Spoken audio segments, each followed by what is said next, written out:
Sabi niya, true, masiyang ako sa Berry Glow. Inom ako niyan after dinner, mga 1 a.m. Nagigising na ako para mag-CR. So, ayan, mag-iingat na tayo sa words natin kasi ang dami na rin palang bawal. So, bawal na yung ganto, ganyan. So, guys, alam niyo na kung para saan to. So, kung constipated kayo, perfect to sa inyo. And of course, zero sugar, stevia yung ginamit natin.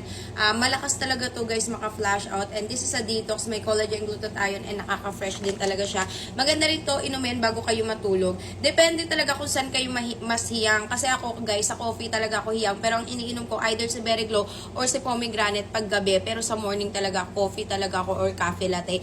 And meron din tayong milky matcha and milky mango. So, it combination na rin po siya ng AS and then detox. So, may 10 sachet na siya. Pwede siya sa mga padede mommies. May barley extract na rito. Sobrang sarap. So, kung may mga iba pomegranate, basta kayo na lang pipili ng flavor kasi pare-pares lang naman din yan ng effect. And pumunta na lang kayo dyan sa TikTok shop. Kaya kung gusto nyo ma-build talaga yung confidence nyo, makapag-OOTD kayo, makapag-bikini kayo, lalo na, summer ngayon, isama nyo to sa travel nyo.